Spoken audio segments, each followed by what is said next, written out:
Hello everybody, welcome to this video. I decided that I'm going to do a voiceover at the suggestion of my husband. I don't think I could fill 10 minutes talking about what I'm doing on The Sims, so I think what I'm going to do today is just share kind of fun stories about pets I've had throughout my life. If that's not your thing, feel free to mute me and turn on some music in another tab. I won't know the difference.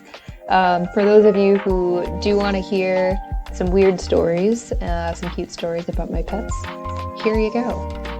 So I grew up without any siblings, didn't really have any cousins my age. I had a couple neighbors who I would hang out with, but for the most part, it was just me and my pets growing up. So pets have always been like very close to my heart, very special. And I want to apologize in advance to all of the pets who I'm going to miss in this video. I've honestly had so many that I probably can't fit all of them into this segment, but I will share with you some of my favorites. So the first story that's coming to mind, we mostly had cats and dogs, but there was one day I came home from school in maybe like 4th grade, and there was a baby goose in my bathtub.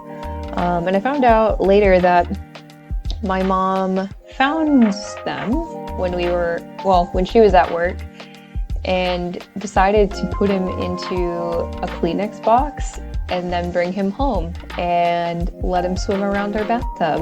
And then she went back to work because it was her lunch break. So we named him Freddie. And after like a week or so, my mom felt sad that he was lonely. So she went to the farm and feed store down the street and got a baby duck who I don't remember his name really. But for a while we had a duck and a goose, and they would hang out in the garage and in the backyard. And eventually they wanted to come inside with the dogs and the cats, which wasn't really going to work out for us. And it seemed to be time to let them fly their own way. So we went over to my mom's friend's house. She lived on a lake, and we went in a canoe with like Freddie and whatever this duck's name was, and canoed out to a safe distance away from a flock of geese on this lake, and let the goose and the duck free. We kind of just like let them hang out outside. And I remember feeling really sad. But for years afterward, my mom's friends said that there would be a flock of geese with one duck in it. And that makes me really, really happy to this day. I'm so glad that they found their new family. They're probably a lot happier flying around with friends than hanging out in our garage. So I think that's like maybe the most unique pet story I have. I'm trying to think of some other things. My mom also did come home with a juvenile cat named Mia, who supposedly followed her into her car. I don't know how true this is. You might be able to tell so far, but my mom has a track record of finding stray animals and then bringing them home. So Mia's still with us, actually. She's gonna be, I think, 18 this year. She has always been kind of an eccentric cat. If she did follow my mom into her car, I think that would track really well. But, she's getting even weirder in her old age. She's still very energetic, very lively, loves to go outside, loves to meow at the door, all of that sort of cat stuff. But she's picked up this new habit of rummaging around for dirty socks and picking them up one at a time and just bringing them to a different room. She doesn't collect them anywhere. She doesn't chew on them. She doesn't sleep with them. She just drags them around the house. And we don't know why. We've just kind of accepted that it's something that she does now, and we're just gonna have to pick up socks, I guess. So that's Mia. I've had a lot of other cats and dogs. I think I'm not exaggerating when I say I've probably had over 10 cats. Dogs, I've probably had about 5.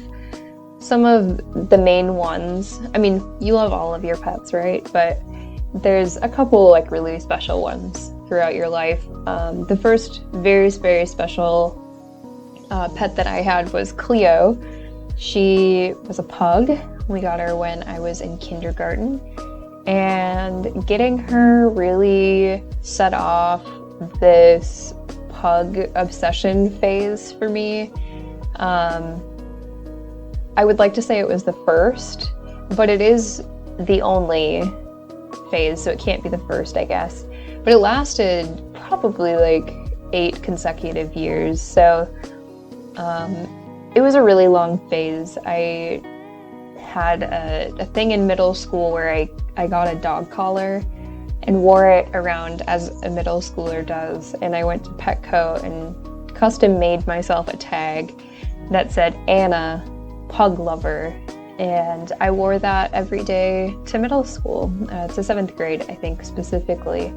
So it lasted a long time, but much before that, in elementary school, I used to draw a lot of comics about Cleo, the pug, as well as my other pets. They were all superheroes. I don't remember what they did. I think I got bored after maybe making the cover art for my dog comics and cat comics, but it was an enjoyable time, I will say that. There's a lot of home video of me. I used to take the home video camera and just kind of do slice of life stuff as a kid, playing, I don't know what kind of games, maybe house with my dogs who really didn't know what was going on. They were great though. They did their best with very little direction. Man, what else? I'm trying to think of some other kind of pet stories. I do have 2 cats now. One of them, his name is Stanley. He is a massive, fluffy, soft, gray cat with the brightest blue eyes.